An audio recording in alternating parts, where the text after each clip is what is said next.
Ce livre n'est pas un simple ouvrage d'économie. C'est une réflexion profonde sur le temps, la richesse, le revenu et les décisions humaines qui façonnent nos vies financières. La nature du capital et du revenu, écrite par Irving Fisher. À travers cette œuvre, Irving Fisher nous aide à comprendre ce que peu de gens saisissent réellement. La différence fondamentale entre ce que l'on possède, ce que l'on gagne et ce que l'on construit dans le temps. Ce résumé vous propose une lecture claire, profonde et accessible d'un livre souvent cité mais rarement compris. Prenez le temps d'écouter, car ici, il ne s'agit pas de gagner vite, mais de comprendre durablement. Introduction. La plupart des confusions financières qui ruinent des vies, des entreprises et même des nations commencent par une erreur simple mais profonde, la confusion entre le capital et le revenu. Beaucoup de gens pensent être riches parce qu'ils gagnent de l'argent, sans jamais se demander d'où vient réellement cet argent, ni combien de temps il peut durer. Ils confondent le flux avec la source, le résultat avec la cause, l'effet visible avec la structure invisible qui le rend possible. Cette confusion empêche toute compréhension sérieuse de la richesse, de la stabilité financière et de la liberté économique. Elle pousse les individus à consommer ce qui devrait être construit, à dépenser ce qui devrait être protégé et à vivre dans l'illusion que le revenu, à lui seul, suffit à assurer l'avenir. C'est précisément cette erreur fondamentale qu'Irving Fisher a cherché à corriger avec une rigueur intellectuelle rare et une vision profondément en avance sur son temps. Pour Irving Fisher, l'argent n'est jamais le vrai sujet. Le vrai sujet, c'est le temps, la valeur future et la manière dont les êtres humains arbitrent entre le présent et l'avenir. La majorité des gens vivent enfermés dans le présent. Ils pensent en termes de salaire, de bénéfices immédiats, de gains rapides, sans comprendre que ce qu'ils appellent richesse n'est souvent qu'un revenu temporaire, fragile, dépendant de conditions qu'ils ne contrôlent pas. Fisher montre que cette manière de penser conduit inévitablement à des erreurs de jugement, à des décisions financières court-termistes et à une instabilité chronique.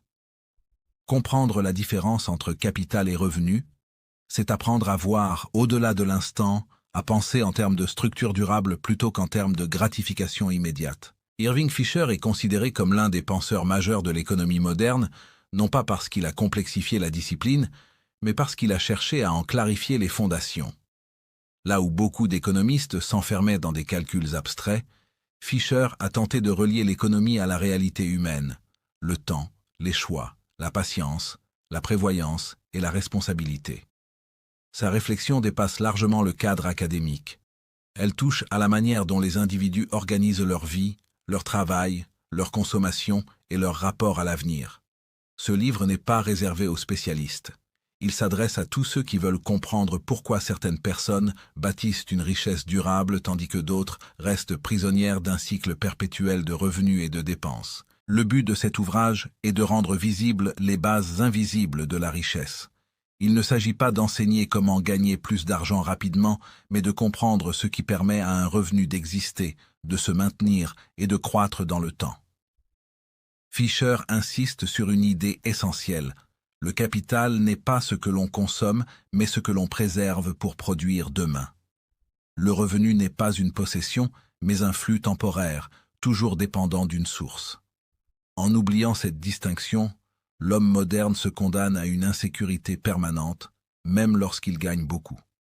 En la comprenant, il peut au contraire construire une stabilité profonde, fondée sur des principes clairs et durables. Cette œuvre s'adresse donc aux investisseurs qui veulent comprendre ce qu'ils achètent réellement lorsqu'ils placent leur argent, aux entrepreneurs qui souhaitent bâtir des entreprises solides plutôt que des succès éphémères, aux travailleurs qui veulent sortir de la dépendance exclusive au salaire, mais aussi aux penseurs, aux étudiants et à toutes les personnes qui sentent confusément que quelque chose ne fonctionne pas dans leur rapport à l'argent et au temps. Elle parle à ceux qui cherchent une logique, une cohérence, une vision à long terme dans un monde obsédé par l'immédiateté. Au cœur de cette réflexion se trouve une question simple en apparence mais redoutablement profonde. Qu'est-ce qui crée réellement un revenu durable dans le temps? Est-ce le travail seul, la chance, le talent, ou quelque chose de plus fondamental encore? Fisher nous invite à comprendre que le revenu durable n'est jamais le fruit du hasard, mais le résultat d'une relation intelligente entre le présent et le futur, entre l'effort d'aujourd'hui et la valeur de demain. Comprendre cette relation, c'est acquérir un avantage intellectuel majeur, non seulement en économie, mais dans la manière même de conduire sa vie. Chapitre 1. Capital et revenu. 2. Réalité.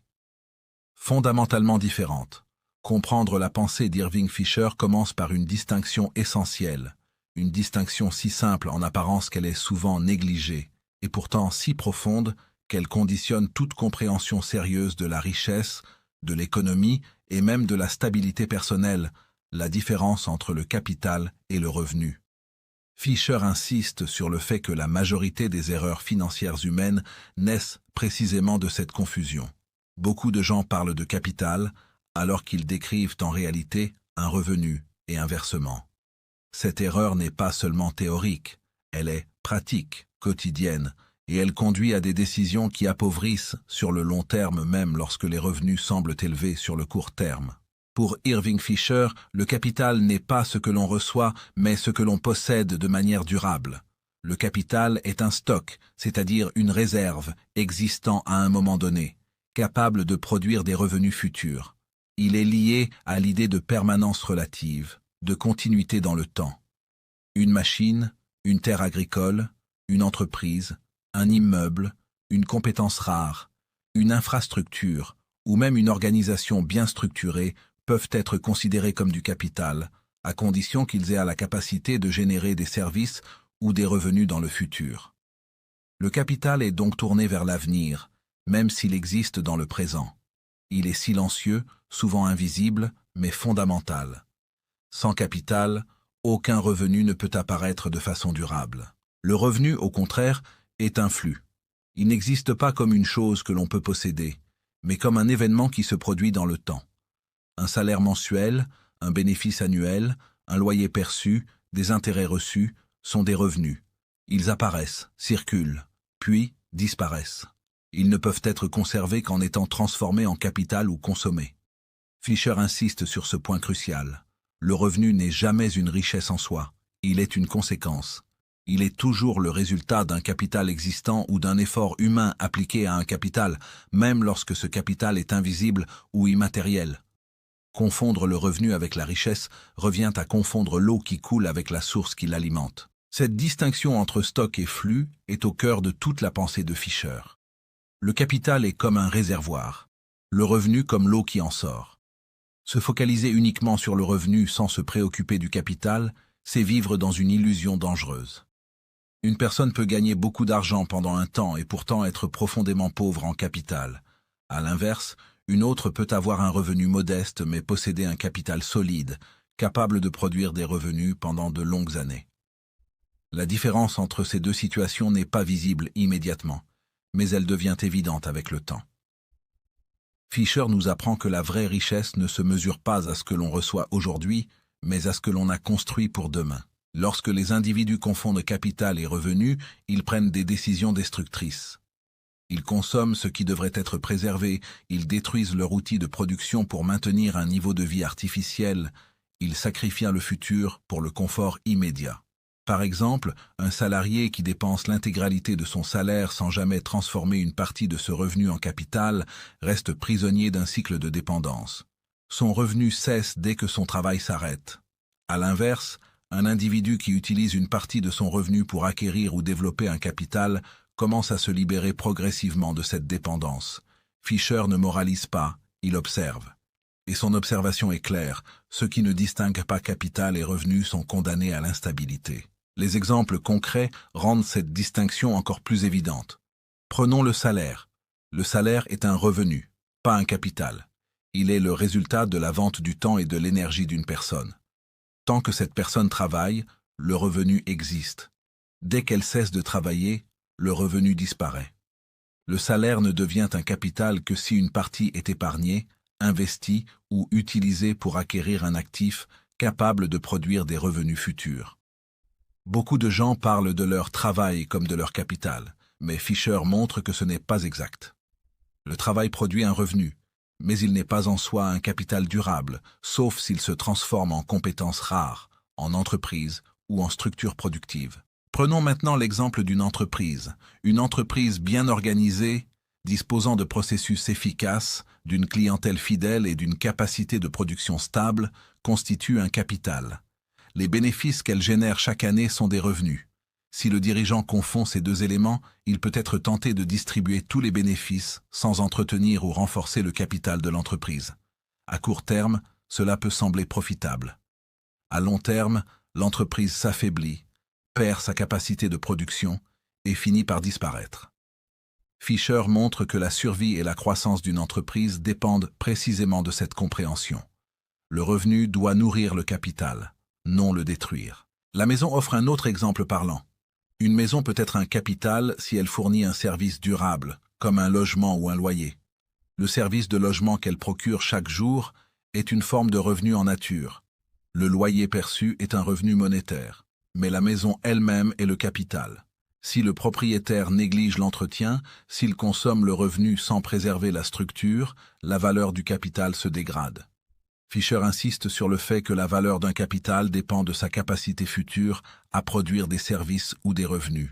Une maison délabrée cesse progressivement d'être un capital productif. La terre, dans la pensée économique classique, est l'un des exemples les plus anciens du capital.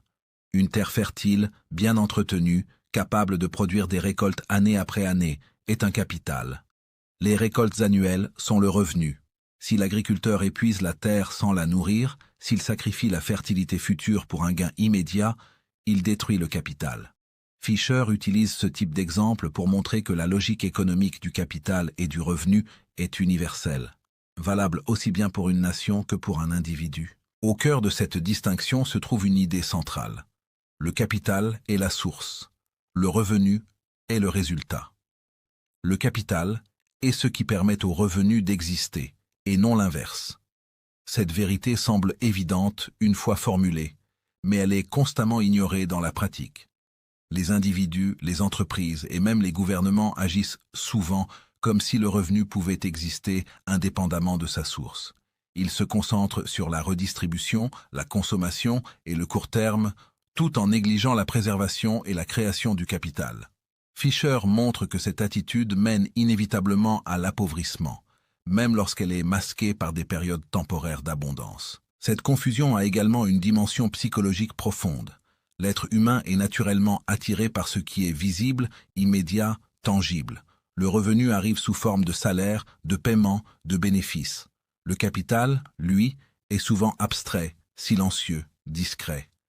Il demande de la patience, de la discipline et une vision à long terme. Fisher comprend que la difficulté à bâtir une richesse durable n'est pas seulement économique, elle est humaine. Elle réside dans notre incapacité à penser en termes de stock plutôt qu'en termes de flux, en termes de futur plutôt qu'en termes de présent. En clarifiant rigoureusement la différence entre capital et revenu, Irving Fisher ne propose pas simplement une définition académique. Il offre une grille de lecture pour comprendre pourquoi certaines personnes, certaines entreprises et certaines sociétés prospèrent durablement, tandis que d'autres oscillent entre croissance fragile et effondrement. Ce chapitre pose les fondations de tout le reste de l'ouvrage, car sans cette distinction fondamentale, aucune réflexion sérieuse sur l'investissement, l'intérêt, le temps ou la richesse n'est possible. Comprendre que le capital est la source et que le revenu n'est qu'un résultat, c'est franchir la première étape vers une compréhension mature et responsable de l'économie et de sa propre vie financière. Chapitre 2. Le capital. Comme stock de valeur dans le temps. Pour Irving Fisher, comprendre le capital exige un changement profond de perspective. Le capital ne doit jamais être envisagé comme une simple accumulation d'objets ou de richesses visibles, mais comme une réserve productive inscrite dans le temps. Le capital est avant tout une capacité, la capacité de produire des services, des usages ou des revenus futurs. Cette idée est essentielle, car elle rompt avec la vision naïve selon laquelle posséder quelque chose équivaudrait automatiquement à être riche. Posséder n'est rien si ce que l'on possède n'a pas le pouvoir de produire dans la durée. Fisher insiste sur ce point avec rigueur. Le capital n'est pas défini par sa forme, mais par sa fonction dans le temps. Le capital existe toujours dans le présent, mais il agit essentiellement dans le futur. À un instant donné, le capital est un stock, une réalité tangible ou intangible, mais sa valeur réelle ne se révèle que par ce qu'il permettra demain. Une machine aujourd'hui n'est qu'un assemblage de métal et de mécanismes. Sa véritable valeur réside dans les biens qu'elle produira au fil des années. Une entreprise aujourd'hui n'est qu'une organisation. Sa valeur dépend de sa capacité à servir des clients, à générer des flux de revenus et à survivre dans un environnement changeant. Fisher montre que toute évaluation sérieuse du capital est nécessairement tournée vers l'avenir. Le passé explique comment le capital est né, mais seul le futur explique pourquoi il a de la valeur. Cette dimension temporelle est la clé de toute la pensée de Fisher. Le capital est une réserve productive précisément parce qu'il concentre dans le présent les efforts du passé pour produire des bénéfices futurs. Lorsqu'un individu épargne, investit ou construit une organisation, il immobilise une partie de ses ressources actuelles pour créer un potentiel. Ce potentiel n'est pas encore un revenu, mais il en est la condition. Fisher insiste sur le fait que la richesse réelle n'est jamais immédiate. Elle est différée, différable et toujours dépendante du temps. Plus un capital est capable de produire sur une longue période, plus sa valeur est élevée. La distinction entre capital matériel et capital immatériel permet d'approfondir cette idée. Le capital matériel comprend les biens physiques, machines, bâtiments, outils, terres, infrastructures. Leur caractère productif est souvent plus facile à percevoir, car ils transforment directement des ressources en biens ou services. Une usine produit des objets, une terre produit des récoltes, une maison produit un service de logement. Mais Fisher élargit la notion de capital bien au-delà de ses formes visibles. Il reconnaît l'existence et l'importance du capital immatériel, les compétences, les connaissances, l'organisation, la réputation, les relations, les institutions et même la stabilité juridique et sociale. Le capital immatériel est souvent plus difficile à mesurer, mais il est parfois plus puissant encore que le capital matériel. Une compétence rare acquise par des années d'apprentissage est un capital, car elle permet de produire des revenus futurs. Une marque reconnue est un capital, car elle attire la confiance et génère des ventes. Une organisation efficace est un capital, car elle coordonne les efforts humains dans le temps. Fisher montre que la valeur d'une nation ou d'une entreprise repose de plus en plus sur ces formes invisibles de capital. Elles ne se voient pas, mais elles structurent durablement la capacité à produire. Le temps joue un rôle central dans la valeur du capital, car le capital n'est jamais statique. Il peut se renforcer, se dégrader, disparaître ou se transformer. Un capital bien entretenu, matériel ou immatériel, peut produire pendant des décennies. Un capital négligé se détériore rapidement. Fisher insiste sur cette idée. Posséder un capital n'est pas suffisant. Il faut le maintenir. Le temps est à la fois un allié et un ennemi. Il récompense la discipline, la prévoyance et l'entretien, mais il punit la négligence et la consommation excessive du capital. Cette relation entre capital et temps explique pourquoi deux capitaux apparemment similaires peuvent avoir des valeurs très différentes. Deux entreprises peuvent posséder les mêmes machines, mais si l'une dispose d'une meilleure organisation, d'une vision stratégique claire et d'une culture solide, son capital réel est supérieur. Deux individus peuvent gagner le même revenu, mais celui qui transforme régulièrement une partie de ce revenu en capital durable verra sa valeur augmenter avec le temps, tandis que l'autre restera dépendant du présent. Fisher montre que le temps amplifie les choix humains. Il ne crée pas la richesse à lui seul, mais il révèle la qualité des décisions prises. Le capital doit donc être compris comme une promesse de revenus futurs. Cette promesse n'est jamais garantie, mais elle est au cœur de toute évaluation économique. Lorsque quelqu'un achète un capital, qu'il s'agisse d'une action, d'une entreprise ou d'un bien immobilier, il n'achète pas le passé, il achète une anticipation du futur. Fisher insiste sur ce point avec force. La valeur du capital dépend exclusivement de ce qu'il est capable de produire à venir. Un capital qui ne promet aucun revenu futur ou dont la promesse est illusoire n'a en réalité que peu ou pas de valeur économique. Cette idée permet de comprendre pourquoi certaines formes de richesse apparentes s'effondrent brutalement. Lorsque la promesse de revenus futurs disparaît, la valeur du capital s'évapore. Une entreprise dont le modèle économique devient obsolète perd rapidement sa valeur, même si ses actifs matériels sont encore présents. Une compétence qui n'est plus demandée sur le marché cesse progressivement d'être un capital. Fisher montre que le capital est fondamentalement lié à l'utilité future. Sans utilité future, il n'y a pas de valeur durable. Comprendre le capital comme stock de valeur dans le temps change profondément la manière de penser l'argent, le travail et l'investissement. Cela oblige à adopter une vision longue, patiente et responsable. Le capital n'est pas un outil de consommation immédiate, mais un instrument de construction progressive. Il exige des sacrifices présents pour des bénéfices futurs.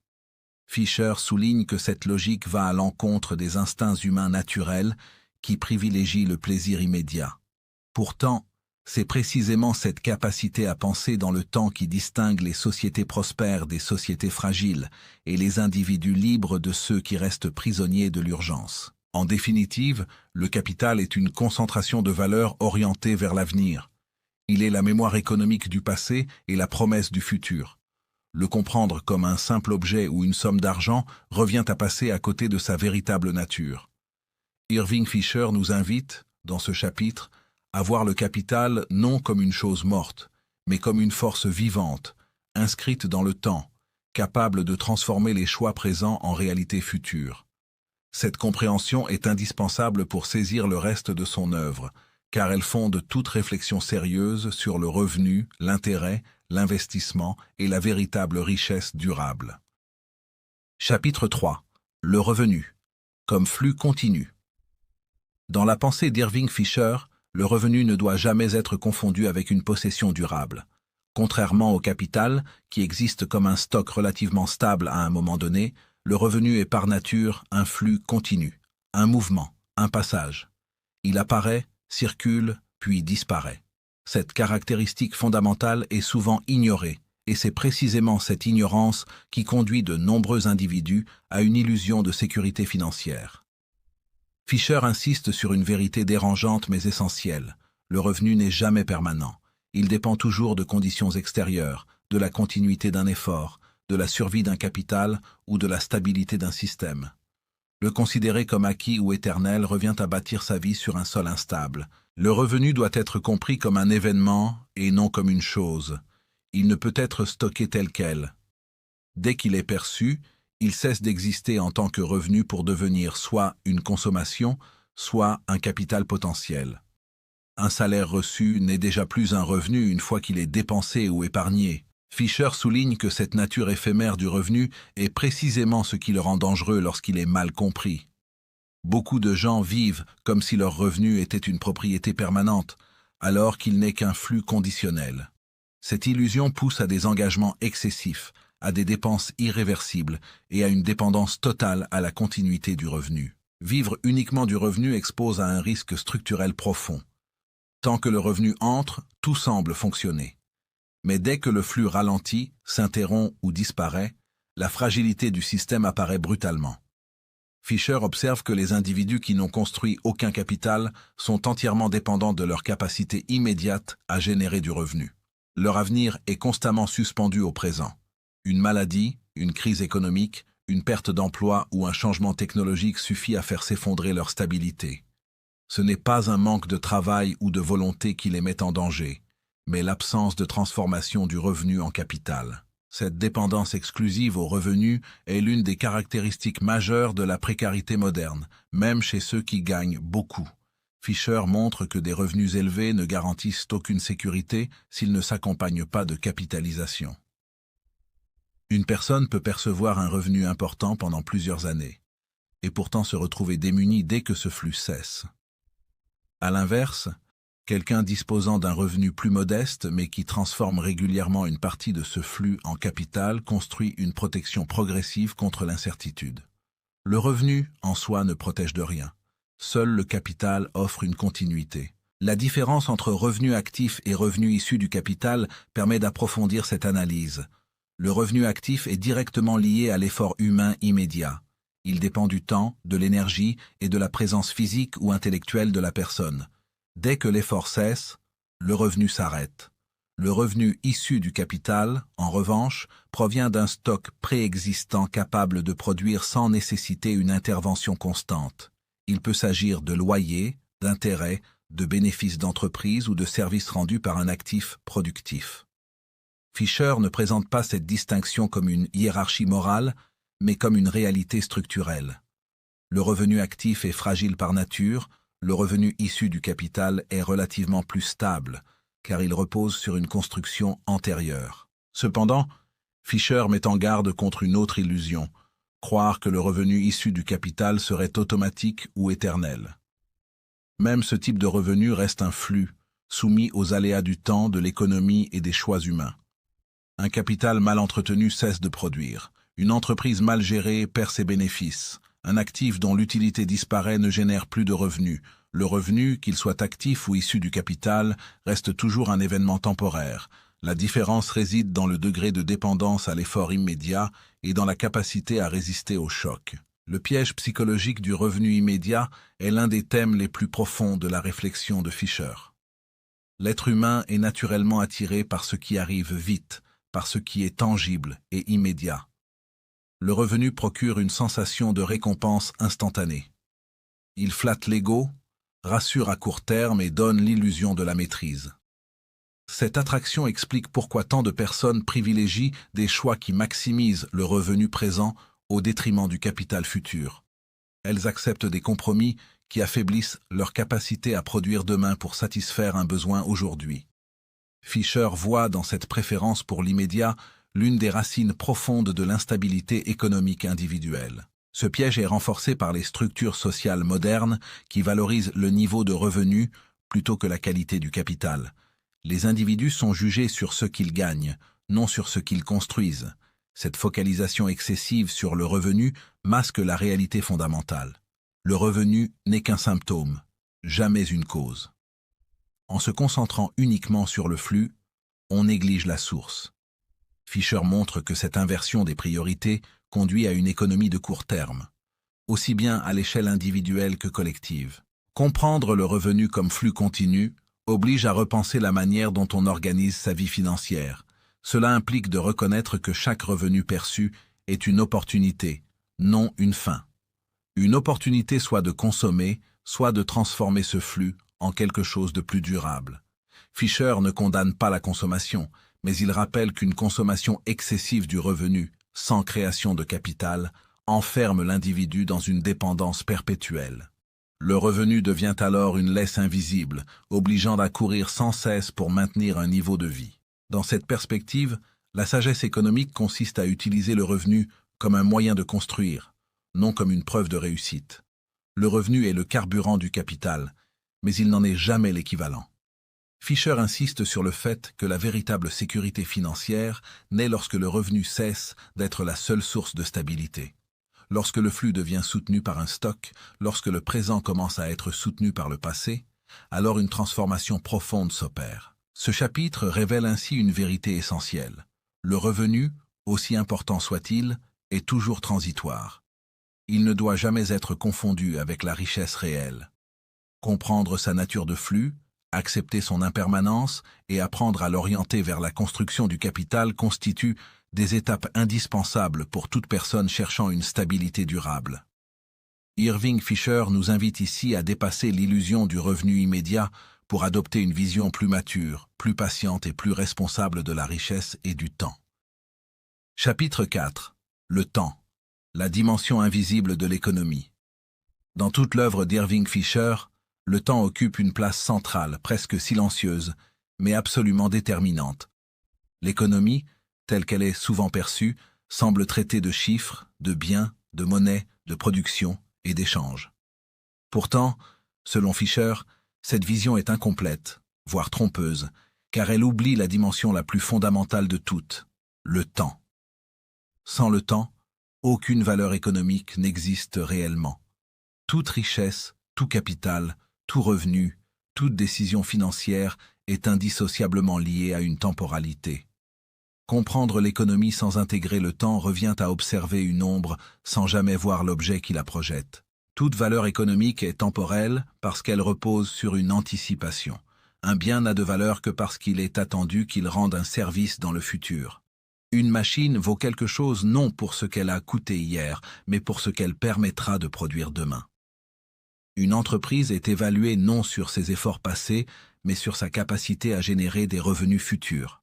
Fisher insiste sur ce point fondamental. La valeur ne vient jamais du passé, elle vient toujours de l'avenir. Le passé explique les conditions de création, mais il ne détermine pas la valeur actuelle. Ce renversement de perspective est essentiel pour comprendre la logique économique profonde. Le présent et le futur sont constamment en tension dans les décisions humaines. L'être humain vit dans le présent, ressent dans le présent, souffre et jouit dans le présent. Pourtant, ces choix économiques projettent leurs conséquences dans le futur. Fisher montre que l'économie est, en réalité, l'art de gérer cette tension. Chaque décision est un arbitrage entre une satisfaction immédiate et un bénéfice différé. Consommer maintenant ou investir pour plus tard. Dépenser aujourd'hui ou épargner pour demain. Cette opposition structure toute la vie économique, qu'il s'agisse d'un individu, d'une entreprise ou d'une société entière. Le problème fondamental, selon Fisher, est que le futur est abstrait, incertain et émotionnellement lointain, tandis que le présent est concret, tangible et pressant. Cette asymétrie explique pourquoi tant de décisions économiques favorisent le court terme au détriment du long terme. Les individus sacrifient leur sécurité future pour un confort immédiat. Les entreprises sacrifient leur solidité pour des profits rapides.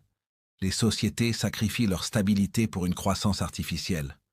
Fisher ne voit pas cela comme une simple erreur de calcul, mais comme une faiblesse humaine profondément enracinée dans la psychologie. Le sacrifice du présent pour le futur est au cœur de toute création de richesse durable. Investir signifie renoncer à une consommation immédiate pour obtenir un avantage ultérieur. Épargner signifie accepter une privation temporaire pour une sécurité future. Construire un capital signifie immobiliser des ressources aujourd'hui afin de produire demain. Fisher souligne que ce sacrifice n'est jamais naturel. Il va à l'encontre de l'instinct humain qui cherche à maximiser le plaisir immédiat.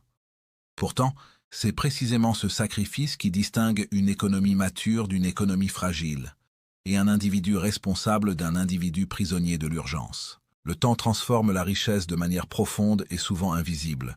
Un capital modeste, laissé au temps et entretenu avec discipline, peut devenir considérable. À l'inverse, une richesse importante, mal gérée ou consommée sans vision, peut disparaître rapidement. Fisher insiste sur le rôle cumulatif du temps. Les effets économiques ne sont pas linéaires. Ils s'additionnent, se renforcent ou se dégradent progressivement. De petites décisions répétées sur une longue période produisent des résultats disproportionnés. C'est pourquoi le temps est à la fois le plus grand allié et le plus grand ennemi de l'économie humaine. Cette transformation opérée par le temps explique pourquoi la patience est un fondement économique essentiel. La patience n'est pas seulement une vertu morale, elle est une nécessité structurelle. Sans patience, il n'y a ni investissement, ni capitalisation, ni croissance durable. Fisher montre que les économies les plus solides sont celles qui ont intégré cette logique temporelle dans leurs institutions, leurs comportements et leurs normes sociales. À l'inverse, les économies dominées par l'impatience deviennent instables, cycliques et vulnérables aux crises. Le rôle du temps est également central dans la compréhension de la valeur du capital. Un capital capable de produire pendant longtemps vaut plus qu'un capital qui produit rapidement mais brièvement. La durée de vie productive est un élément fondamental de la valeur. Fisher insiste sur le fait que deux capitaux produisant le même revenu annuel peuvent avoir des valeurs très différentes selon la durée pendant laquelle ce revenu est attendu. Cette idée semble abstraite, mais elle est omniprésente dans la réalité économique. Elle explique pourquoi la stabilité, la fiabilité et la continuité sont si précieuses. Le temps révèle également la différence entre illusion et réalité économique. À court terme, certaines stratégies peuvent sembler efficaces. Elles produisent des revenus rapides, des gains visibles, une impression de réussite. Mais le temps agit comme un révélateur implacable.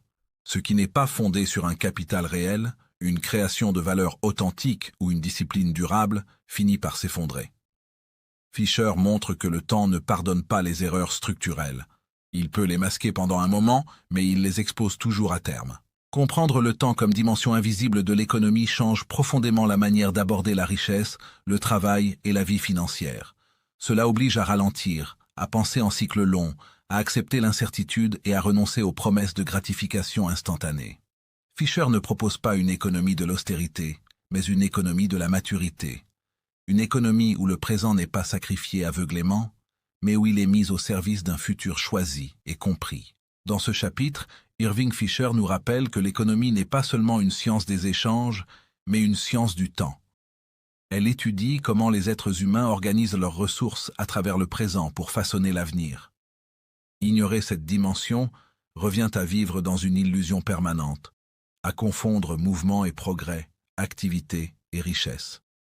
Comprendre le temps, au contraire, c'est acquérir la clé de toute réflexion économique sérieuse et de toute construction durable, aussi bien financière que personnelle. Chapitre 5. Le taux d'intérêt, le prix du temps. Dans la pensée d'Irving Fisher, le taux d'intérêt n'est ni un simple outil bancaire, ni un mécanisme technique réservé aux financiers. Il est l'une des notions les plus profondes et les plus mal comprises de toute l'économie. Fisher le présente comme le prix du temps lui-même, c'est-à-dire la mesure à laquelle les êtres humains comparent le présent et le futur. Comprendre le taux d'intérêt, ce n'est pas seulement comprendre comment fonctionnent les prêts ou les investissements, c'est comprendre comment les individus valorisent l'attente, le renoncement et l'avenir. Le taux d'intérêt est une expression directe de la psychologie humaine face au temps. Selon Fisher, un taux d'intérêt représente le rapport entre une valeur présente et une valeur future. Il exprime combien une unité de richesse aujourd'hui vaut plus qu'une unité de richesse demain. Cette différence n'est pas arbitraire. Elle repose sur des préférences profondes, le besoin immédiat, l'incertitude de l'avenir, la patience ou l'impatience, la capacité à différer la satisfaction. Ainsi, l'intérêt n'est pas créé par les banques, ni imposé artificiellement par les institutions. Il existe parce que les êtres humains, dans leur nature même, préfèrent généralement une satisfaction immédiate à une satisfaction différée. Fisher insiste sur un point essentiel. Le taux d'intérêt n'est pas immoral. Il a souvent été perçu comme une forme d'exploitation, notamment lorsqu'il est mal compris ou abusivement appliqué. Mais dans sa nature fondamentale, l'intérêt est une compensation. Il rémunère celui qui renonce à utiliser une ressource aujourd'hui pour permettre à un autre de l'utiliser. Ce renoncement a un coût réel. Celui qui prête se prive d'une consommation possible, assume un risque et accepte l'incertitude du futur. L'intérêt est donc le prix de ce sacrifice. L'idée de renoncement est centrale dans la théorie de Fisher. Le taux d'intérêt mesure combien il faut promettre à quelqu'un demain pour qu'il accepte de se priver aujourd'hui. Plus le renoncement est difficile, plus le taux exigé est élevé. Dans une société impatiente, instable ou incertaine, les taux d'intérêt tendent à être plus élevés, car les individus valorisent fortement le présent. À l'inverse, dans une société stable, confiante et tournée vers le long terme, les taux sont plus bas, car le futur est perçu comme crédible et désirable. Le taux d'intérêt agit comme un pont entre le capital et le revenu. Le capital est une valeur présente, le revenu est un flux futur. Le taux d'intérêt permet de relier les deux en traduisant des revenus futurs en une valeur actuelle. Sans taux d'intérêt, il serait impossible de comparer un capital aujourd'hui à une série de revenus étalés dans le temps. Fisher montre que toute évaluation économique repose implicitement sur un taux d'intérêt, même lorsque celui-ci n'est pas explicitement mentionné. Chaque décision d'investissement contient une hypothèse sur la valeur du temps. Ce mécanisme explique pourquoi deux investissements produisant des revenus identiques peuvent avoir des valeurs très différentes. Si l'un génère ses revenus rapidement et l'autre lentement, le premier sera plus valorisé dans un contexte de taux élevé. Le temps devient ainsi un filtre invisible qui hiérarchise les opportunités économiques. Fisher démontre que le taux d'intérêt influence profondément la structure de la production, la durée des projets, les choix technologiques et même l'organisation sociale. Les décisions humaines sont constamment guidées par le taux d'intérêt, souvent de manière inconsciente. Lorsqu'un individu choisit de consommer plutôt que d'épargner, il révèle une préférence pour le présent. Lorsqu'une entreprise privilégie un projet à court terme plutôt qu'un investissement de long terme, elle exprime implicitement un taux d'actualisation élevé. Fisher souligne que le taux d'intérêt n'est pas seulement un chiffre affiché sur un contrat, mais une force psychologique qui traverse toutes les décisions économiques. Cette vision permet de comprendre pourquoi certaines personnes restent prisonnières du revenu immédiat. Elles ont un taux d'intérêt personnel très élevé, ce qui signifie que le futur compte peu face au présent. À l'inverse, ceux qui construisent du capital sur le long terme ont un rapport au temps plus patient. Ils acceptent des sacrifices présents pour des bénéfices futurs. Fisher ne juge pas moralement ces comportements, mais il montre clairement leurs conséquences économiques. Un taux d'intérêt personnel élevé conduit à une fragilité financière chronique.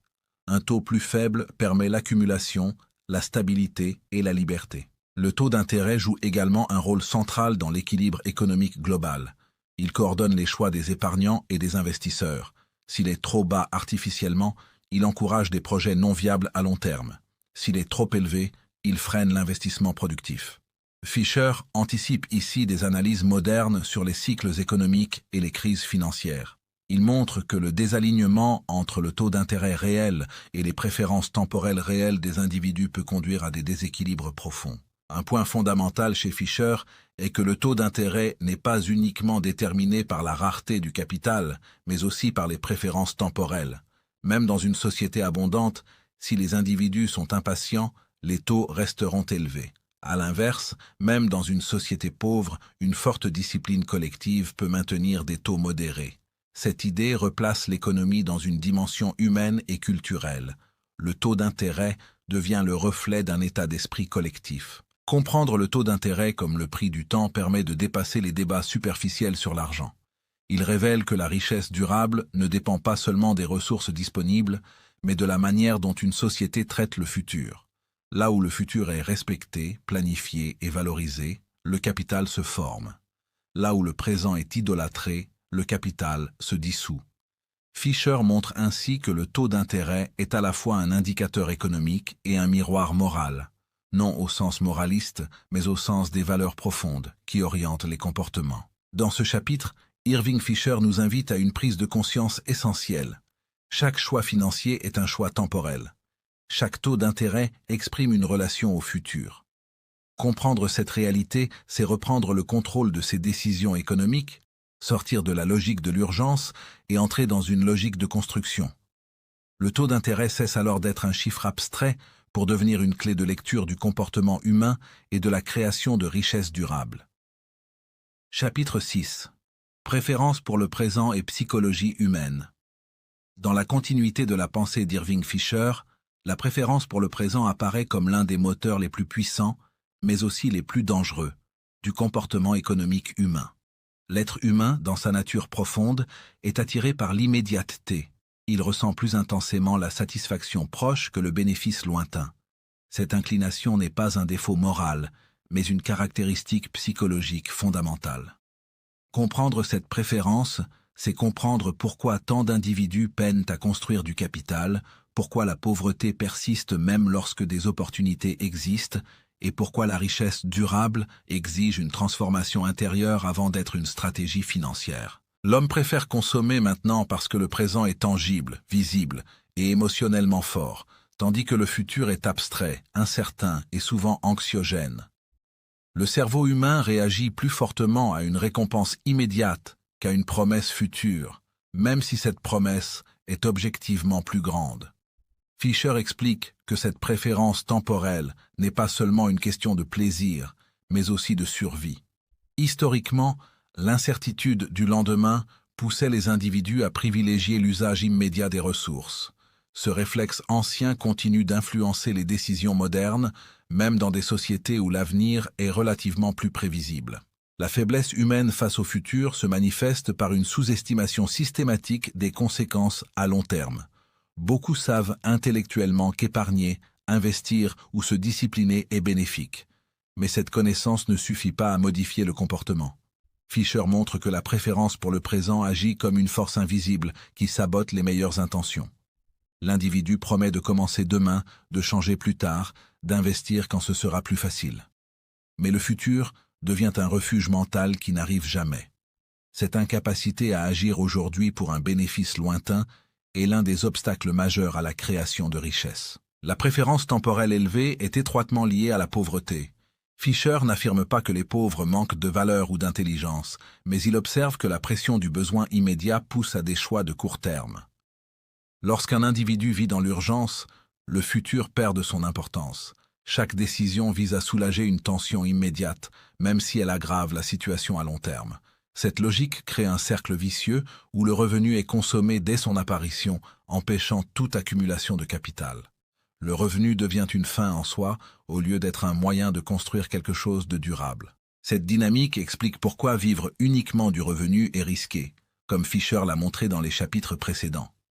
Le revenu est un flux instable, soumis aux aléas du marché, de la santé et des circonstances. Lorsque l'individu ne possède pas de capital, il est condamné à rester dépendant du présent. La préférence pour le présent devient alors une prison mentale autant qu'économique. À l'inverse, la capacité à différer la gratification permet de transformer le revenu en capital, puis le capital en liberté. La discipline et la vision longue sont les antidotes naturels à cette faiblesse humaine. Fisher insiste sur le fait que la richesse durable n'est pas le fruit d'un coup de chance, mais d'une relation saine au temps. La discipline consiste à imposer au présent les exigences du futur. Elle demande un effort constant, souvent invisible, parfois inconfortable. Mais c'est précisément cet effort qui permet de réduire la préférence pour le présent. Chaque acte de discipline renforce la capacité à penser à long terme, à résister à l'impulsion immédiate et à investir dans ce qui ne produit pas de récompense instantanée. La vision longue transforme la manière dont l'individu perçoit sa vie économique. Le futur cesse d'être une abstraction lointaine pour devenir une réalité concrète qui influence les décisions quotidiennes. Fisher montre que les individus riches, au sens profond du terme, ne sont pas obsédés par l'argent, mais par la cohérence entre leurs actions présentes et leurs objectifs futurs. Ils comprennent que chaque dépense, chaque renoncement, chaque effort est un vote en faveur de la personne qu'ils veulent devenir. La maîtrise de soi joue un rôle central dans ce processus. Elle n'est pas innée, mais cultivée. Fisher considère la maîtrise de soi comme une forme de capital psychologique. Plus un individu est capable de se contrôler, plus il peut accumuler du capital économique. Cette maîtrise ne signifie pas une privation constante, mais une hiérarchisation consciente des priorités. Elle permet de dire non à ce qui affaiblit le futur, même lorsque le présent le réclame avec insistance. La préférence pour le présent explique également pourquoi certaines sociétés stagnent tandis que d'autres progressent. Là où la culture valorise l'effort différé, l'épargne et la transmission, le capital s'accumule naturellement. Là où l'immédiateté est glorifiée, la consommation devient un objectif en soi, et le futur est sacrifié. Fisher montre que l'économie n'est jamais neutre psychologiquement. Elle reflète les valeurs dominantes, les habitudes mentales et la relation collective au temps. Comprendre la préférence pour le présent, c'est donc comprendre une grande partie des inégalités économiques. Ce n'est pas une condamnation, mais une clé. Fisher offre une vision lucide et responsabilisante. Si la pauvreté matérielle est souvent liée à des contraintes réelles, la sortie durable de cette condition passe toujours par une transformation de la relation au temps. Tant que le présent domine tyranniquement les décisions, aucune stratégie financière ne peut produire de résultats durables. Dans ce chapitre, Fisher nous confronte à une vérité inconfortable mais libératrice. La richesse commence dans l'esprit avant de se manifester dans les comptes. La capacité à différer, à patienter, à construire sans gratification immédiate est le socle invisible de toute prospérité réelle. En maîtrisant la préférence pour le présent, l'être humain cesse d'être esclave de l'instant et devient architecte de son avenir. Chapitre 7. Investissement. Transformer le présent en futur. Dans la pensée d'Irving Fisher, l'investissement n'est pas un acte purement financier, ni une opération réservée aux experts des marchés. Il s'agit avant tout d'un acte profondément humain, presque philosophique, qui consiste à transformer une valeur présente en une promesse de valeur future. Investir, c'est accepter de modifier la trajectoire naturelle du présent pour orienter consciemment l'avenir. C'est l'une des expressions les plus claires de la maîtrise du temps, et donc l'un des fondements essentiels de toute richesse durable. Un investissement réel, selon Fisher, n'est pas défini par son apparence extérieure, mais par sa fonction économique profonde. Investir signifie renoncer à une consommation immédiate afin d'augmenter sa capacité future à générer des revenus. Ce renoncement peut prendre de nombreuses formes: épargner une partie de son revenu, acquérir un outil de production, financer une entreprise, développer une compétence, améliorer un processus ou bâtir une infrastructure. Ce qui unit toutes ces actions, c'est la volonté consciente de sacrifier le présent pour un futur plus riche, plus stable ou plus libre. La confusion entre consommer et investir est l'une des erreurs les plus répandues dans la vie économique moderne. Beaucoup d'actions sont perçues comme des investissements alors qu'elles ne sont que des formes différées de consommation. Fisher insiste sur ce point avec rigueur. Consommer, c'est épuiser une valeur pour une satisfaction immédiate, tandis qu'investir, c'est préserver ou transformer une valeur afin qu'elle produise d'autres valeurs dans le temps. La frontière entre les deux n'est pas toujours visible, mais elle est cruciale. Une dépense qui ne génère aucun flux futur, aucune capacité productive, n'est pas un investissement, même si elle est coûteuse ou sophistiquée. Le capital joue ici un rôle central. Le capital est l'outil par lequel le présent est converti en futur. Il agit comme un intermédiaire entre le renoncement d'aujourd'hui et le revenu de demain. Fisher montre que le capital n'est jamais une fin en soi. Il n'a de sens que par les services futurs qu'il rend. Une machine, une entreprise, un terrain, une formation ou une idée n'ont de valeur que parce qu'ils sont capables de produire des revenus ou des avantages dans le temps.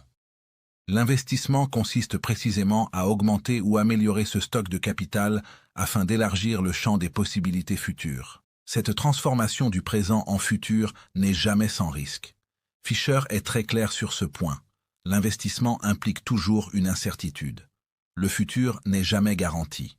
Les revenus attendus peuvent être retardés, réduits ou même annulés. Le risque est donc inséparable de l'acte d'investir. Mais Fisher distingue soigneusement le risque de l'imprudence. Investir n'est pas un pari aveugle, mais une décision fondée sur une analyse du temps, des probabilités et des préférences humaines. Le risque n'est pas une erreur, c'est le prix naturel de l'incertitude du futur. L'incertitude joue un rôle fondamental dans la formation de la valeur du capital. Plus un revenu futur est incertain, plus il est fortement actualisé, et donc moins le capital correspondant est valorisé. Cette logique explique pourquoi certaines opportunités prometteuses sont sous-financées, tandis que d'autres, plus sûres mais moins innovantes, attirent davantage de ressources. Fisher montre que l'investissement est toujours un compromis entre sécurité et potentiel. Ceux qui refusent toute incertitude se condamnent à des rendements faibles. Ceux qui recherchent uniquement le gain rapide s'exposent à des pertes majeures. La sagesse économique réside dans l'équilibre. Investir, c'est aussi un acte de croyance. Croire en demain ne signifie pas être naïf ou optimiste sans fondement, mais accepter que le futur mérite un effort présent. Fisher souligne que toute civilisation progresse parce que des générations acceptent de travailler, d'épargner et d'investir pour des bénéfices qu'elles ne verront parfois jamais entièrement. Les routes, les écoles, les entreprises durables, les institutions solides sont le fruit d'investissements guidés par une vision longue. Sans cette foi rationnelle dans le futur, aucune société ne peut se développer. À l'échelle individuelle, investir transforme profondément la relation à l'argent. L'argent cesse d'être un objet de consommation pour devenir un outil de construction. L'individu qui investit régulièrement développe une identité orientée vers le long terme. Il pense en termes de trajectoire plutôt qu'en termes d'événements. Chaque décision devient une question de cohérence temporelle. Est-ce que cette action renforce ou affaiblit mon futur? Cette manière de penser crée une stabilité mentale qui dépasse largement les gains financiers. Fisher insiste également sur le fait que l'investissement ne concerne pas uniquement le capital matériel. Le capital humain, constitué des compétences, des connaissances, de la santé et du caractère, est souvent l'investissement le plus rentable à long terme. Le temps consacré à l'apprentissage, à la discipline personnelle et à l'amélioration de soi est une forme d'investissement dont les rendements s'étendent sur toute une vie. Contrairement aux biens matériels, ce capital est difficilement confiscable et s'adapte aux changements économiques. Le refus d'investir est souvent motivé par la peur du futur. Cette peur peut être rationnelle dans certains contextes, mais elle devient destructrice lorsqu'elle paralyse toute action. Fisher montre que ne pas investir est aussi une décision, et souvent la plus risquée de toutes. En refusant de transformer le présent, l'individu s'expose à la stagnation, à la dépendance et à la perte progressive de pouvoir économique. L'absence d'investissement n'élimine pas l'incertitude, elle la subit passivement. Investir exige donc du courage, mais aussi de la lucidité. Il ne s'agit pas de nier les risques, mais de les intégrer dans une vision globale du temps. Fisher propose une économie profondément humaine, où l'investissement devient une expression de la responsabilité envers soi-même et envers l'avenir. Chaque investissement est une déclaration silencieuse. Le futur mérite un effort aujourd'hui. Dans ce chapitre, Irving Fisher nous amène à comprendre que l'investissement est bien plus qu'une technique financière. C'est un acte de transformation, un pont entre ce qui est et ce qui peut être. Investir, c'est refuser de rester prisonnier du présent. C'est choisir de participer activement à la construction de demain. Là où la consommation épuise, l'investissement féconde. Là où le présent domine, l'avenir s'efface. Mais là où l'investissement est compris et pratiqué, le temps devient un allié et la richesse une conséquence naturelle. Chapitre 8. Capital productif et capital stérile. Dans l'analyse d'Irving Fisher, l'une des distinctions les plus cruciales pour comprendre la richesse réelle est celle qui sépare le capital productif du capital stérile. Cette distinction est pourtant rarement comprise et encore moins appliquée dans la vie économique quotidienne. Beaucoup de personnes croient posséder du capital alors qu'elles ne détiennent en réalité que des formes de richesse apparentes, incapables de produire un revenu durable. Fisher montre que cette confusion est à l'origine de nombreuses illusions financières, de fausses sécurités et de décisions économiques profondément erronées. Un capital productif est défini par une caractéristique essentielle, sa capacité à générer un flux de revenus futurs. Peu importe sa forme, son prestige ou son coût initial, s'il ne produit pas de revenus ou n'augmente pas la capacité à en produire, il ne peut être considéré comme un véritable capital au sens économique. Le capital productif travaille, même lorsque son propriétaire ne travaille pas directement. Il est une source active de valeur, un mécanisme qui transforme le temps en revenus.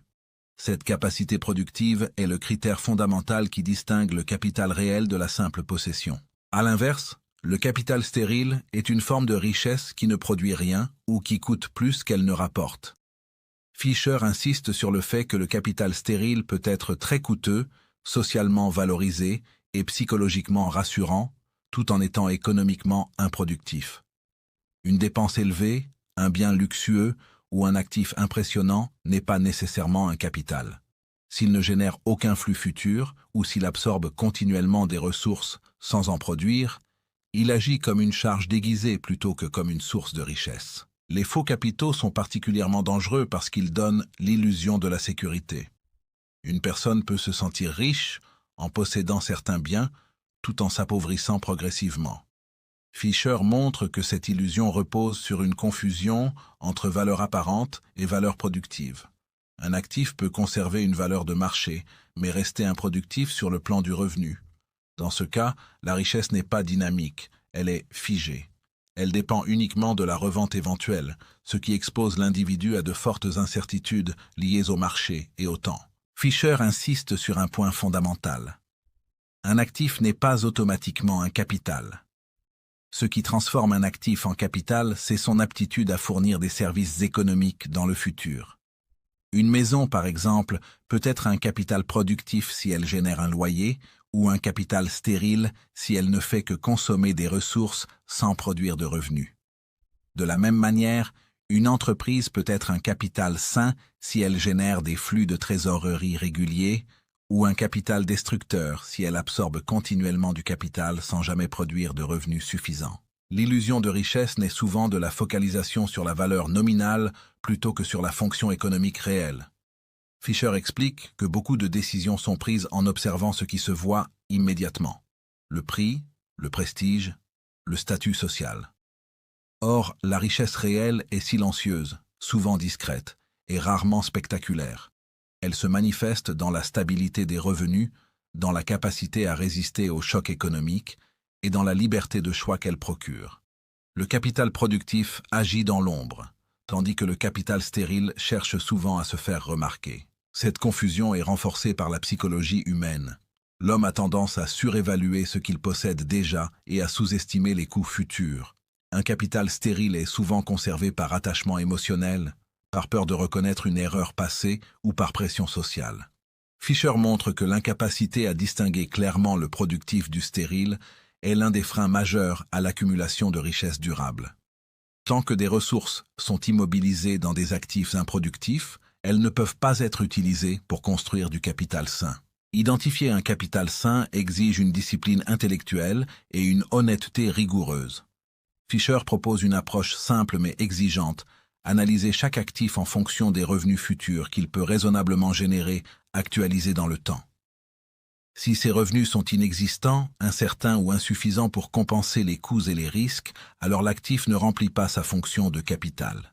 Cette analyse oblige à regarder au-delà des apparences et à intégrer le temps comme dimension centrale de la valeur. Le capital productif se caractérise également par sa capacité à s'adapter.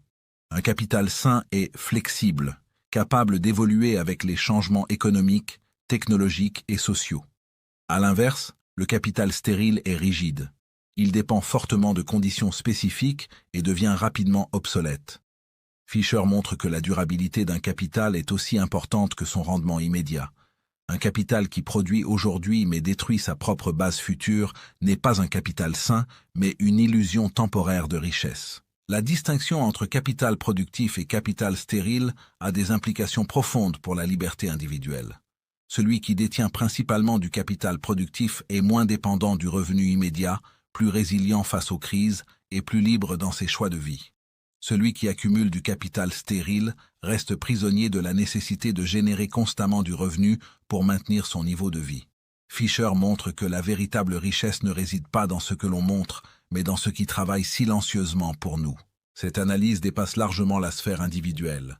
À l'échelle d'une société, une accumulation massive de capital stérile conduit à des déséquilibres profonds. Les ressources sont gaspillées, les investissements productifs sont négligés et la croissance devient artificielle. Fisher anticipe ici des phénomènes modernes où la spéculation, la consommation excessive et la valorisation d'actifs improductifs fragilisent l'économie réelle. Une société qui confond richesse et apparence finit par affaiblir ses fondations économiques. Dans ce chapitre, Irving Fisher nous offre une grille de lecture essentielle pour naviguer dans un monde saturé d'illusions financières. Il nous apprend à poser la seule question qui compte vraiment. Est-ce que cet actif produit ou est-ce qu'il consomme? En comprenant cette distinction, l'individu cesse de courir après des symboles de richesse et commence à construire une richesse réelle, patiente et durable. Le capital productif est discret, parfois lent, mais il est vivant. Le capital stérile est souvent brillant, mais il est économiquement mort. Chapitre 9. La valeur du capital dépend de son revenu futur. Dans toute l'œuvre d'Irving Fisher, une idée traverse l'analyse comme un fil directeur incontournable. La valeur du capital ne vient jamais du passé, mais toujours du futur. Cette affirmation, simple en apparence, bouleverse pourtant la manière dont la majorité des individus perçoivent la richesse, les actifs et l'économie en général. Beaucoup regardent ce qu'un capital a coûté, ce qu'il a représenté hier, ou l'effort fourni pour l'obtenir. Fisher, lui, recentre radicalement la réflexion. Ce qui donne de la valeur à un capital, c'est exclusivement ce qu'il est capable de produire demain.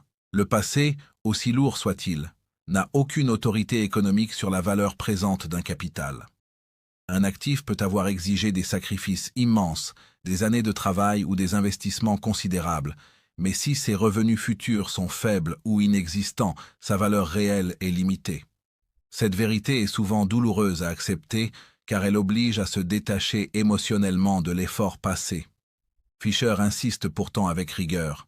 L'économie ne récompense pas l'intention, ni le sacrifice, ni l'ancienneté, elle récompense uniquement la capacité à générer des revenus futurs. La capitalisation des revenus est le mécanisme central par lequel cette logique s'exprime. Capitaliser un revenu signifie traduire une série de flux futurs en une valeur présente. Le capital n'est rien d'autre que la somme actualisée des revenus attendus.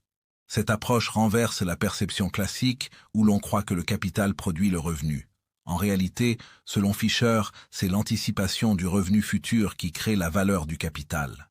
Le capital est donc une projection mentale, une construction fondée sur l'avenir. Cette vision explique pourquoi deux actifs matériellement identiques peuvent avoir des valeurs très différentes.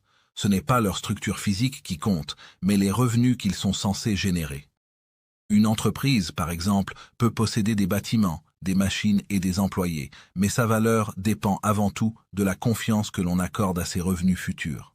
Si cette confiance disparaît, la valeur du capital s'effondre, même si les actifs matériels sont toujours présents.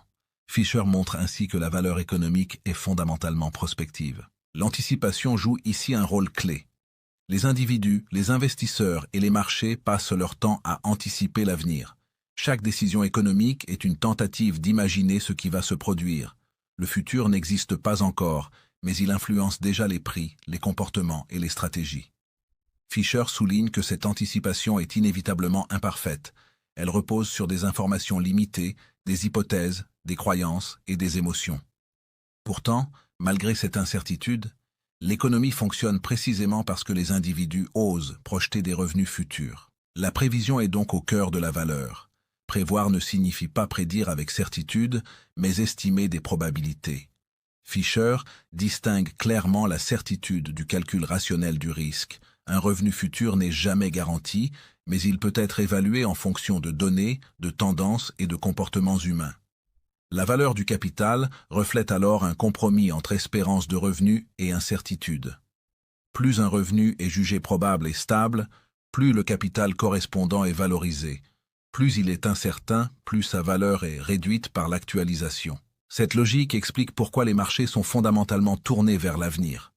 Les prix ne reflètent pas ce qui a été, mais ce que les acteurs pensent qui sera. Une bonne nouvelle sur le futur augmente immédiatement la valeur d'un capital, même si aucun revenu n'a encore été produit. À l'inverse, une mauvaise anticipation peut détruire une valeur immense en quelques instants. Fisher montre ainsi que le marché est un mécanisme collectif d'anticipation, un espace où des millions de jugements sur l'avenir se confrontent et se traduisent en prix. Cependant, cette orientation vers le futur comporte un danger majeur, celui des projections irréalistes. Lorsque l'anticipation se détache de la réalité, la valeur du capital devient artificielle. Fisher met en garde contre les excès d'optimisme, les illusions collectives et les emballements spéculatifs. Lorsque les revenus futurs sont exagérés, mal compris ou idéalisés, la capitalisation devient déconnectée des capacités réelles de production. Le capital se transforme alors en une promesse vide, vulnérable au moindre choc. Le danger des projections irréalistes est amplifié par la psychologie humaine. L'homme a tendance à extrapoler le présent de manière linéaire, à croire que ce qui fonctionne aujourd'hui fonctionnera toujours. Fisher montre que cette erreur est fréquente dans les périodes d'expansion économique.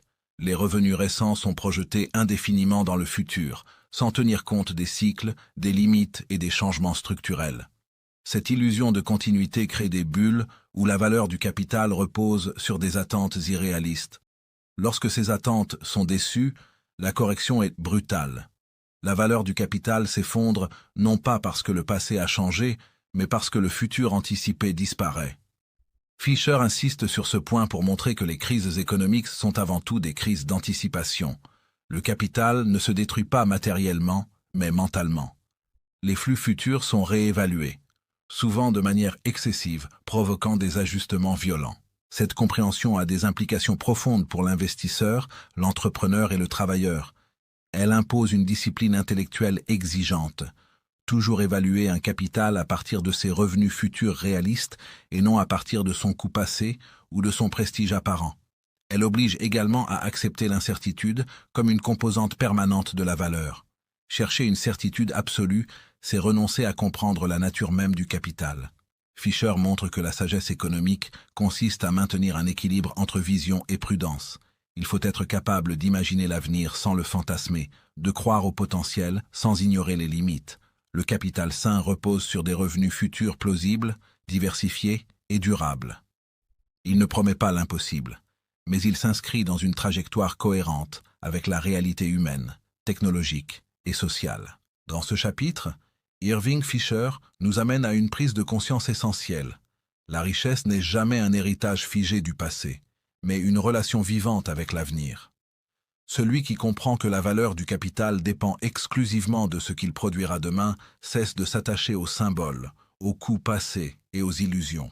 Il apprend à penser en termes de flux, de probabilité et de temps. C'est dans cette compréhension que naît une vision mature, lucide et durable de la richesse. Chapitre 10. Erreur, crise et mauvaise compréhension du capital. Dans la pensée d'Irving Fisher, les crises économiques ne sont jamais des accidents mystérieux ou des catastrophes inexplicables. Elles sont presque toujours la conséquence directe d'erreurs humaines profondes dans la compréhension du capital, du revenu et du temps. Derrière chaque crise financière, Chaque effondrement économique ou chaque ruine personnelle se cache une série de mauvaises évaluations, de projections irréalistes et de confusions fondamentales entre ce qui est réel et ce qui est espéré.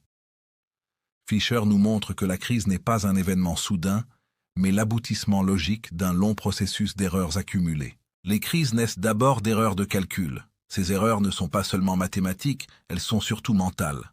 Elles apparaissent lorsque les individus surestiment les revenus futurs qu'un capital est capable de produire. On confond alors potentiel et réalité, croissance temporaire et tendance durable. Fisher insiste sur le fait que ces erreurs sont rarement isolées. Elles se propagent dans toute l'économie, car les décisions des uns influencent les anticipations des autres. Lorsque beaucoup d'acteurs partagent les mêmes illusions, l'erreur devient collective et systémique. L'excès d'optimisme joue un rôle central dans ce processus. Dans les périodes de prospérité apparente, les individus deviennent confiants, parfois trop confiants. Les succès récents sont interprétés comme des preuves que l'avenir sera nécessairement meilleur. Les revenus augmentent, les prix montent, et cette hausse est projetée indéfiniment dans le futur. Fisher montre que l'optimisme excessif réduit la prudence, affaiblit l'esprit critique et pousse à prendre des décisions basées sur des scénarios idéalisés plutôt que réalistes. Le futur devient un prolongement irréfléchi du présent. Cette surestimation des revenus futurs est l'une des causes majeures des crises. Lorsque les revenus anticipés ne se matérialisent pas, la valeur du capital s'effondre. Ce qui semblait solide révèle alors sa fragilité. Fisher explique que la crise ne détruit pas la richesse par magie. Elle révèle simplement que cette richesse n'existait pas réellement. Elle était fondée sur des attentes irréalistes, non sur des flux durables. La crise est donc un moment de vérité où le futur imaginé se heurte brutalement à la réalité. La mauvaise évaluation des revenus futurs est souvent renforcée par une compréhension imparfaite du temps. Les individus oublient que le futur est incertain, que les conditions changent et que les cycles économiques sont inévitables. Ils traitent des revenus exceptionnels comme s'ils étaient permanents. Fisher montre que cette erreur est fréquente aussi bien chez les investisseurs que chez les entrepreneurs et même les ménages. Lorsque le revenu augmente, on ajuste immédiatement son niveau de vie, sans se demander si ce revenu est stable ou temporaire. La dette joue un rôle particulièrement dangereux dans cette dynamique. Fisher décrit la dette comme une distorsion du temps. Emprunter, c'est utiliser aujourd'hui un revenu qui n'existe pas encore. Tant que les revenus futurs se réalisent comme prévu, cette distorsion semble maîtrisée. Mais dès que les revenus diminuent ou stagnent, la dette révèle sa nature destructrice. Elle rigidifie le futur, enferme l'individu ou l'économie dans des obligations fixes et réduit la capacité d'adaptation. Selon Fisher, la dette amplifie les erreurs initiales. Une petite surestimation des revenus devient catastrophique lorsqu'elle est combinée à un fort endettement. Les charges fixes restent, tandis que les revenus attendus disparaissent.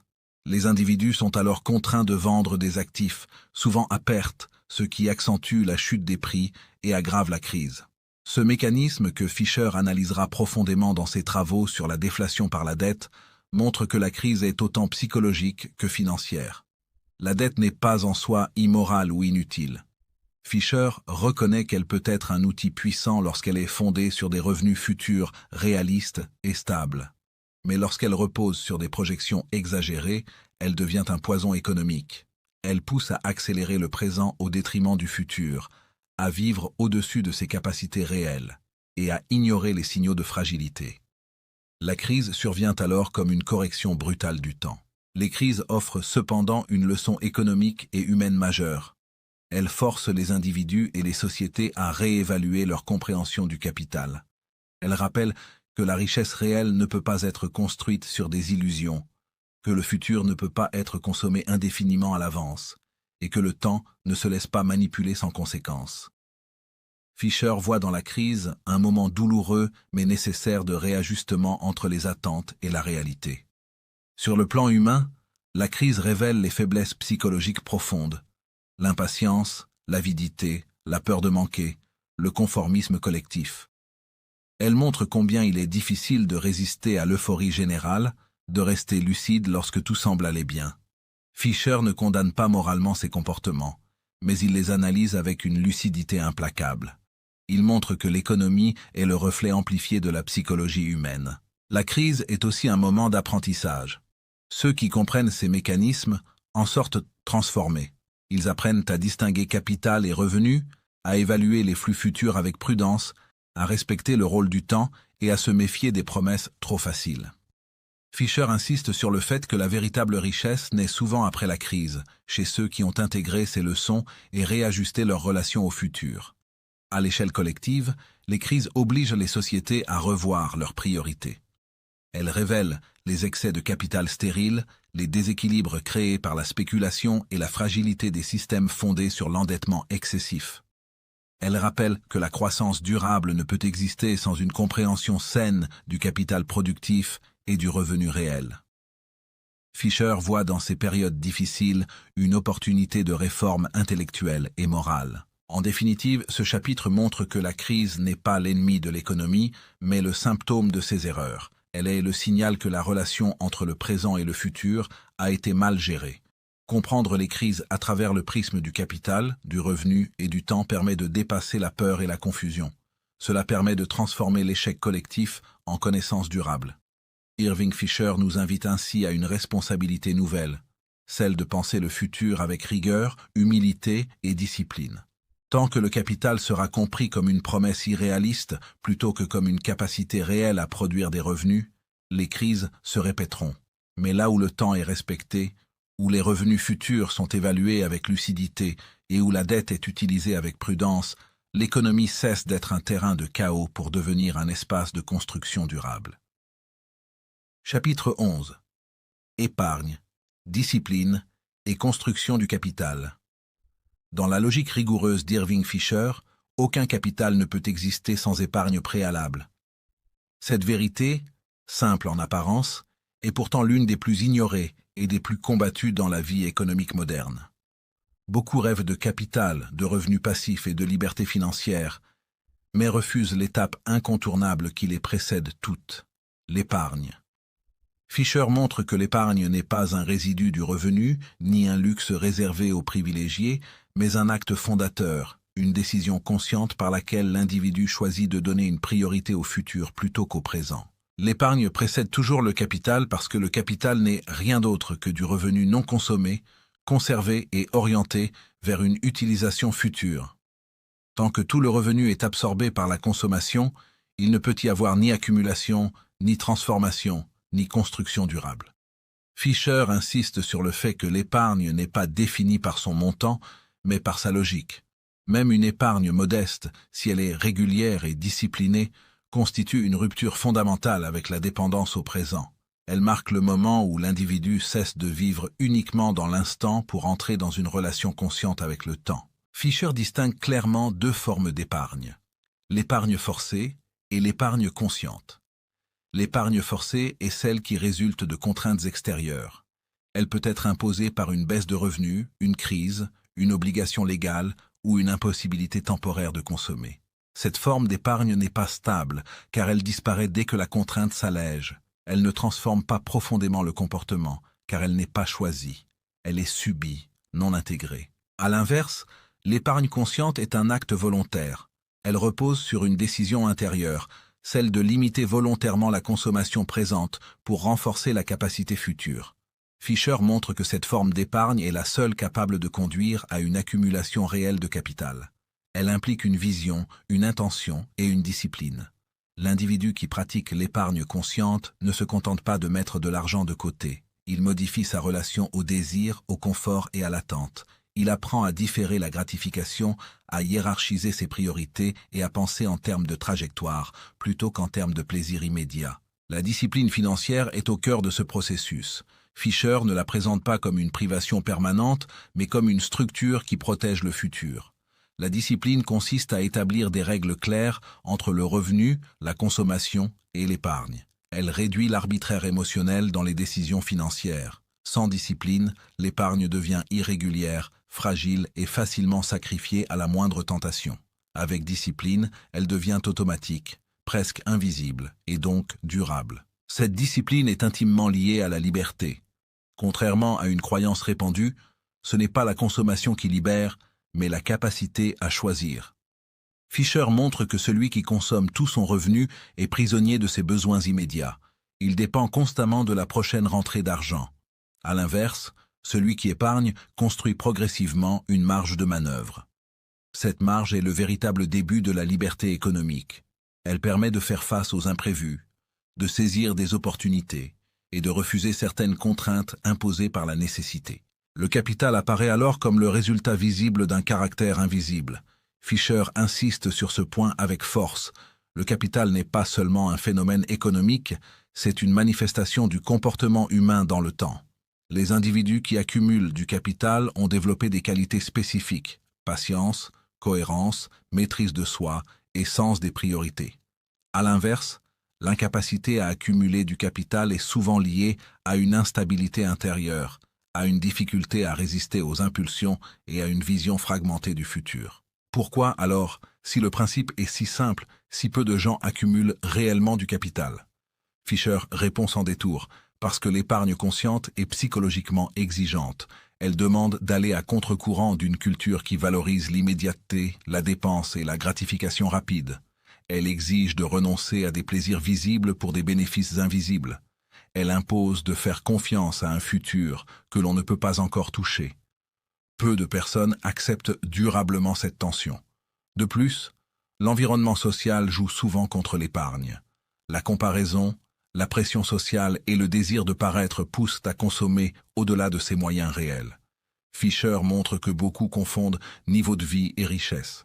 Ils cherchent à afficher une réussite immédiate plutôt qu'à construire une sécurité durable. Cette confusion conduit à des choix qui compromettent l'épargne et empêchent toute accumulation significative de capital. L'épargne est également menacée par l'illusion du revenu futur. Lorsque les individus croient que leurs revenus augmenteront forcément, ils reportent l'épargne à plus tard. Fisher démontre que ce raisonnement est dangereux. Le futur est incertain, et l'absence d'épargne rend chaque imprévu potentiellement destructeur. L'épargne n'est pas une récompense après le succès, elle en est la condition préalable. Au fil du temps, l'épargne disciplinée se transforme en capital, et le capital commence à produire des revenus. Ce moment marque un changement profond dans la relation à l'argent. Le revenu cesse d'être uniquement le fruit du travail immédiat, il devient partiellement le résultat de décisions passées. Fisher voit dans ce processus une forme de maturation économique. L'individu commence à récolter ce qu'il a semé, non par hasard, mais par cohérence. Ce chapitre révèle ainsi une vérité souvent inconfortable. La construction du capital est moins une question de technique sophistiquée que de constance intérieure. Les stratégies peuvent varier, les opportunités peuvent changer, mais sans épargne consciente et sans discipline, aucune richesse durable ne peut émerger. Fisher replace la responsabilité au cœur de l'économie personnelle. Il montre que la liberté financière est rarement le fruit d'un événement spectaculaire, mais presque toujours celui d'une accumulation patiente et silencieuse. En définitive, l'épargne est le premier acte de respect envers le futur. Elle est la preuve que l'individu reconnaît la valeur du temps et accepte de se gouverner lui-même. Là où l'épargne est absente, le capital reste un rêve abstrait. Là où elle est pratiquée avec discipline, le capital devient une réalité progressive. Irving Fisher nous rappelle ainsi que toute construction économique solide commence par un choix intérieur simple mais exigeant. Ne pas tout consommer aujourd'hui pour pouvoir exister pleinement demain. Chapitre 12. Capital, revenus et liberté individuelle. La réflexion d'Irving Fisher atteint dans ce chapitre l'un de ses points les plus profonds, car elle relie l'analyse économique à une question fondamentalement humaine, la liberté. Trop souvent, la liberté est associée uniquement au niveau de revenus, comme si gagner plus suffisait à être libre. Fisher démonte patiemment cette illusion. Il montre que le revenu pris isolément n'est qu'un flux temporaire, fragile et conditionné, alors que le capital est une structure durable qui transforme la relation de l'individu au temps, à l'incertitude et au choix. La liberté individuelle véritable ne naît pas de ce que l'on gagne aujourd'hui, mais de ce que l'on possède comme capacité à produire demain. L'indépendance financière, dans la vision de Fisher, n'est pas l'absence de travail, mais l'absence de dépendance absolue à un revenu immédiat. Celui qui vit uniquement de son revenu courant est obligé de continuer à produire sans interruption pour maintenir son niveau de vie. Il est pris dans une logique de nécessité permanente. Le capital, en revanche, introduit une distance entre l'effort présent et la survie future. Il crée un espace de respiration économique. Cet espace, même modeste, change radicalement la position de l'individu face au monde. Il n'est plus contraint par l'urgence constante, mais soutenu par une base construite dans le temps. Fisher insiste sur un point essentiel. Le revenu seul ne libère pas parce qu'il est par nature éphémère. Un salaire, un bénéfice commercial ou une rémunération professionnelle cessent dès que l'activité s'arrête. Ils dépendent de la santé, du marché, de l'employeur ou des conditions extérieures. L'individu qui ne possède que son revenu est exposé en permanence à des ruptures qu'il ne contrôle pas. Cette exposition permanente crée une insécurité psychologique, même lorsque le revenu est élevé. La peur de perdre remplace alors la liberté supposée de gagner. Le capital, au contraire, agit comme un bouclier contre l'incertitude. Fisher le décrit comme une réserve de puissance économique accumulée dans le passé et projetée dans l'avenir. Ce bouclier ne supprime pas les risques, mais il en amortit les effets. Il permet de traverser des périodes difficiles sans effondrement immédiat. Il offre la possibilité de prendre des décisions sans être dicté uniquement par la nécessité financière. Cette capacité à dire non, à attendre, à choisir différemment est au cœur de la liberté individuelle. La relation entre capital et sécurité est donc centrale. Fisher ne réduit pas la sécurité à une simple accumulation matérielle, mais à une stabilité temporelle. Être en sécurité économiquement signifie avoir suffisamment de capital pour que le futur ne soit pas entièrement imprévisible. Cette sécurité permet à l'individu de se projeter, de planifier, d'investir en lui-même et dans les autres. Sans cette base, toute décision devient défensive, orientée vers la survie immédiate plutôt que vers la construction à long terme. La dignité humaine est également liée à cette question. Fisher montre que la dépendance totale aux revenus peut placer l'individu dans des situations où il accepte des conditions qu'il réprouve intérieurement. Le manque de capital réduit la capacité de négociation, la liberté de mouvement et parfois même la capacité de dire non à l'injustice. Le capital, même limité, redonne une forme de souveraineté personnelle. Il permet de faire des choix alignés avec ses valeurs et non uniquement dictés par la contrainte économique. Le choix de vie est une autre dimension fondamentale abordée dans ce chapitre. Fisher souligne que le capital élargit le champ des possibles. Il permet de changer de profession, de se former, de créer une activité, de déménager ou de ralentir le rythme sans mettre immédiatement sa survie en danger. Le revenu seul enferme souvent l'individu dans une trajectoire rigide, car toute rupture entraîne une perte immédiate de moyens. Le capital, lui, introduit de la flexibilité. Il transforme la vie économique en un espace de décision plutôt qu'en une suite d'obligations. Fisher insiste cependant sur une idée cruciale. La liberté économique n'est pas un état absolu, mais un degré. Il ne s'agit pas d'opposer les riches aux pauvres, mais de comprendre que chaque unité de capital supplémentaire augmente la marge de liberté. Même une petite accumulation peut faire une différence significative dans la manière dont une personne vit les aléas de l'existence. La liberté n'est donc pas réservée à une élite, elle est progressive et accessible par des choix cohérents dans le temps. Le capital joue aussi un rôle psychologique majeur. Celui qui possède un capital, même modeste, perçoit le futur différemment. Il n'est plus uniquement un espace de menace, mais aussi un espace de possibilités. Cette perception modifie le comportement présent. Elle encourage la patience, la réflexion et la responsabilité. Fisher montre que cette transformation intérieure est aussi importante que l'avantage économique lui-même. Le capital devient ainsi un facteur de stabilité émotionnelle autant que financière. Dans la pensée de Fisher, la vraie liberté économique ne consiste pas à consommer sans limite, mais à ne pas être dominé par le besoin immédiat. La société moderne confond souvent liberté et pouvoir d'achat instantané. Fisher renverse cette perspective. Il affirme que la liberté véritable réside dans la maîtrise du temps. Celui qui peut attendre, différer, planifier et choisir est plus libre que celui qui consomme beaucoup mais dépend entièrement de son prochain revenu. Cette vision conduit à une critique implicite des modèles économiques et sociaux qui valorisent uniquement le revenu à court terme. Fisher montre que ces modèles produisent des individus économiquement actifs mais structurellement vulnérables. Ils encouragent une course permanente aux revenus sans construction de base durable. Le capital, au contraire, incarne une logique de responsabilité intertemporelle. Il relie le passé, le présent et le futur dans une continuité cohérente. Le capital protège également la liberté collective. Fisher souligne que des individus économiquement sécurisés sont plus à même de participer de manière indépendante à la vie sociale, politique et intellectuelle. À l'inverse, une population entièrement dépendante de revenus précaires est plus facilement manipulable et contrainte. La liberté individuelle a donc une dimension sociale. Elle repose sur la capacité des individus à ne pas être constamment sous pression économique. En définitive, ce chapitre montre que le capital n'est pas une fin en soi, mais un moyen de protéger le futur, de préserver la dignité, d'élargir les choix et de renforcer l'autonomie. Le revenu est nécessaire pour vivre, mais le capital est nécessaire pour être libre. Cette distinction est au cœur de la pensée de Fisher. Elle invite chacun à repenser ses priorités, non pas en fonction de ce qu'il gagne aujourd'hui, mais de la structure qu'il construit pour demain. La vraie liberté économique telle que Fisher la conçoit n'est ni l'oisiveté ni l'accumulation sans sens. Elle est la capacité de diriger sa vie sans être prisonnier de l'urgence. Elle est la possibilité de travailler par choix plutôt que par peur. Elle est la faculté de faire du temps un allié plutôt qu'un ennemi.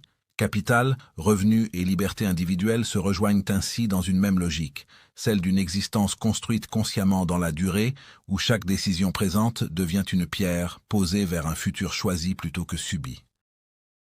Au terme de cette exploration profonde de la nature du capital et du revenu, une vérité essentielle s'impose avec clarté.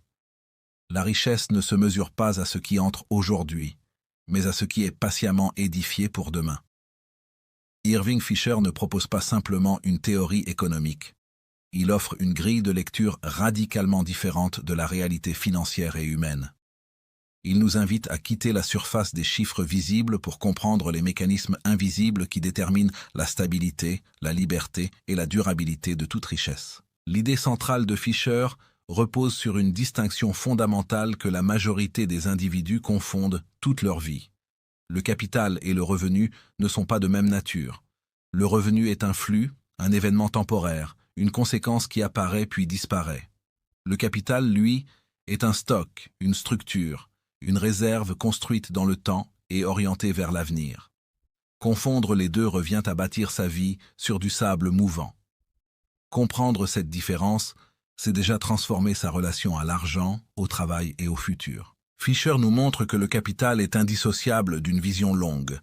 Il est le fruit de décisions prises aujourd'hui en tenant compte du temps, de la patience et du renoncement temporaire. Le revenu, à l'inverse, est souvent le résultat visible de ces décisions passées. Celui qui se focalise uniquement sur le revenu court après des effets sans jamais maîtriser les causes. Celui qui construit du capital agit sur la source même de la richesse. Cette inversion de perspective est l'un des enseignements les plus puissants de l'ouvrage. Le temps apparaît alors comme l'élément central de toute économie réelle.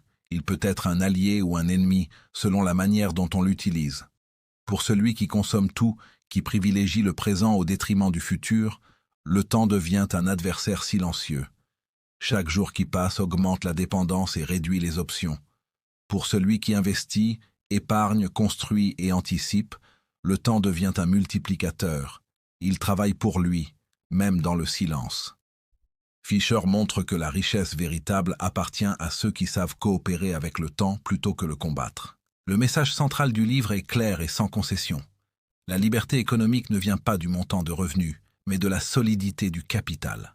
Le revenu permet de vivre, le capital permet de choisir. Le revenu impose un rythme, le capital offre une marge de manœuvre. Le revenu dépend souvent de facteurs extérieurs. Le capital reflète des décisions internes, disciplinées et cohérentes. Cette compréhension change profondément la manière d'aborder le travail, l'investissement, l'épargne, et même le sens de la réussite. Fisher ne promet pas une richesse rapide ni une ascension facile. Il insiste au contraire sur la responsabilité individuelle, la discipline et la lucidité. Construire du capital exige de résister aux illusions modernes, à la gratification immédiate et aux promesses de gains sans effort. Cela demande de penser en termes de décennies plutôt qu'en termes de mois. Mais en échange, cela offre quelque chose de rare et de précieux, la stabilité, la dignité et la liberté de diriger sa propre vie. L'invitation finale de ce livre est donc une invitation à penser long terme, à se demander non pas seulement combien je gagne, mais qu'est-ce que je construis, à comprendre que chaque décision financière est aussi une décision temporelle, à accepter que renoncer aujourd'hui peut être une forme de puissance demain, à réaliser que le futur n'est pas quelque chose qui arrive, mais quelque chose qui se prépare. Au spectateur, au lecteur, à l'entrepreneur, au travailleur ou à celui qui doute, le message est simple mais exigeant. Cesse de mesurer ta valeur à ton revenu immédiat. Observe plutôt la direction dans laquelle tu construis. Pose-toi la question essentielle que Fisher nous laisse en héritage. Ce que je fais aujourd'hui augmente-t-il ma dépendance ou ma liberté future? Car au final, la vraie richesse n'est pas ce que tu gagnes lorsque tout va bien. La vraie richesse, c'est ce que tu as construit lorsque le temps passe, lorsque les crises surviennent et lorsque les revenus fluctuent. C'est ce qui reste quand le flux s'arrête. C'est cette structure invisible, patiente et solide qui fait toute la différence entre survivre et être véritablement libre.